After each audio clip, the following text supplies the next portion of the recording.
What up, Pittsburgh Steelers fans? Matty P here with another episode of Steelers Touchdown Under. The Pittsburgh Steelers, have gone down to the Dallas Cowboys 2017. That's right, 2017. The Steelers go 3-2 on the season. And you know what? I think it's time. I don't think we've got a choice now. I think it is rust time. That is my major takeaway from this week's game, is that it is rust time. You are not going to win modern NFL games with just running the football at quarterback and having 131 yards on offense. This is not under Matt Canada. This is under Arthur Smith. Justin Fields cannot get it done. There was a stupid play for 3rd and 1 where he ran it up through no lane, got stifled, and then they're playing 4-1. This is not how it goes. I wish Justin Fields well. I do think he's got a future in the NFL with someone as a backup. I think that's backup for the Pittsburgh Steelers. I'm sick of early in the season. We've now had 5 games, and the Steelers are not being productive enough at quarterback. Dak Prescott, who has a franchise contract, may not be a franchise quarterback in that he hasn't won his team a Super Bowl by some definitions. But by other definitions, he went up there, he threw what he needed to throw while he had running backs who weren't that kind of who were, not top running backs in the league. The running game's been all over the place for Dallas. I know Dowdle is my starting running back because of injuries in fantasy football. Had a good day with Dowdle. But Dak Prescott did what he needed to do. Even though he threw the 2 interceptions, he threw the 2 touchdowns. He threw a touchdown when it counted on 4th and 1 with less than a minute on the clock, with only 30 seconds on the clock, 27 seconds on the clock. The Steelers lose 2017 at home. They go down. That's 2 in a row on the trot now that we've lost. 1 home, 1 away. That major takeaway, and put aside offensive line injuries, put aside Jalen Warren injuries, put aside not having a wide receiver too.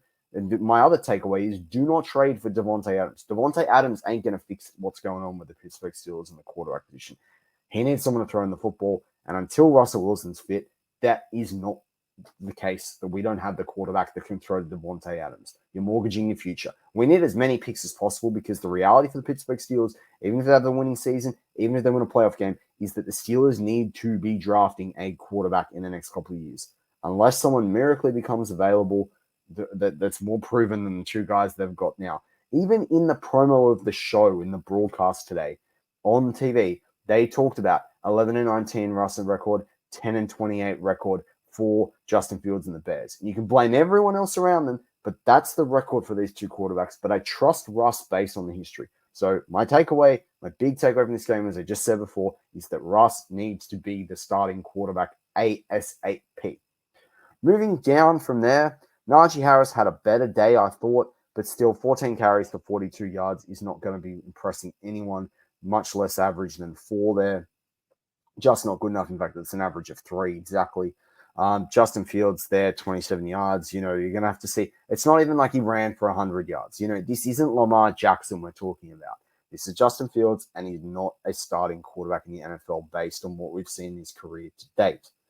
Then you go into the receiving. How Najee Harris finishes with 2 receptions, 35 yards. Yes, there was a big play, but when Pickens is only getting 26 yards on 3 receptions, 26 yards on 3 receptions for Dan Jefferson. Connor Hayward, great touchdown, credit to him. Pat Freeman, great touchdown, credit to him. Ezekiel Elliott had scored a touchdown. I actually would have won several $1,000s after Pat Freeman won, so off 2 different bets. So disappointed there is what it is. We go down to the defense. That was hard. A lot of defensive guys, a lot of injuries. Herbig went out. That is another massive takeaway from this game. Herbig being out. We need Highsmith back ASAP.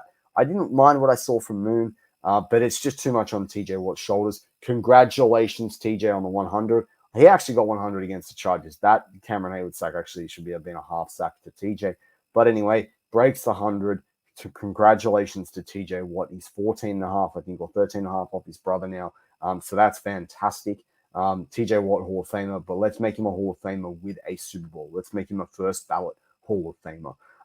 Now, in terms of the rest of the defense, they played better than what they did last week. I was happy to see Dante Jackson get, I think that's his first interception for the Steelers, or second. But I was happy to see that happen. And equally, I think he can do a lot more. He didn't have a great start to the game, I didn't think, but I thought they were schemed kind of all over the place. They did kind of shut down, in many respects, CeeDee Lamb, though, because when you look at CeeDee Lamb, 5 receptions for 62 yards, that's pretty good. That's about as best as you're going to contain him. You let Tolbert, you let Ferguson get the yards, but you let Jalen Tolbert get a TD, and that kind of sucks because that's what ruined the game. But the bigger thing is there was plenty of chances for the Pittsburgh Steelers to win this game, and they didn't do enough on offense. The defense held a very good team with very good offensive, or at least held a team with very good offensive weapons. Not necessarily a very good team, but a very good team with offensive weapons to 20 points. That's all you can expect. That's an awesome baseline. They didn't score enough points. And that is the story of the Pittsburgh Steelers, what is starting to become year in and year out. And why does that happen? Because they don't have a solution following Big Ben. Fields isn't it. Sorry. Great backup. If you could back up Russell rest of the season, I'd be thrilled. You trust him for half a game. You trust him for a series. You trust him for a week 18 game. Or whatever. You can trust him to come in a pinch. We need Russell Wilson fit. We need to see what we're doing there. I'm fearful. I am fearful for what is coming if we don't have Russell Wilson at quarterback. And people can say we haven't seen him in the Steelers offense. People can say he's going to scramble behind the current state of the line. Fine. But you can't tell me, and Arthur Smith needs to up his game as well. You can't tell me that you never practice for having less than 10 seconds on the clock. Whatever that last play was an embarrassment. That the ball ends up in Isaac Seumalo's hands, and then somehow goes backward, to the point that then it's fumbled by Mason. I think it was Mason McCormick. They had no idea what they were doing. They didn't have a time. I get they didn't have a timeout, but they had no idea what they were doing to win a game. Where's the Hail Mary plays? We can't expect to be in the lead every game and then kneel it down and run it out. Steelers got to fix their offensive production across the board, but particularly at quarterback. And I just don't see how that's going to happen. So I hate to be a negative Nancy on this one. Apologies to any Nancy's out there, but it's a term we have here in Australia. But the Pittsburgh Steelers got to do better than what they did in tonight's game. I don't care about an hour and a bit, because of the weather. They're professionals. They go out there, they play. I thought they played with heart. They're just not good enough at quarterback. If you let me know in the comments, maybe I'm wrong about Justin Fields. We'll be here as always. Go Steelers.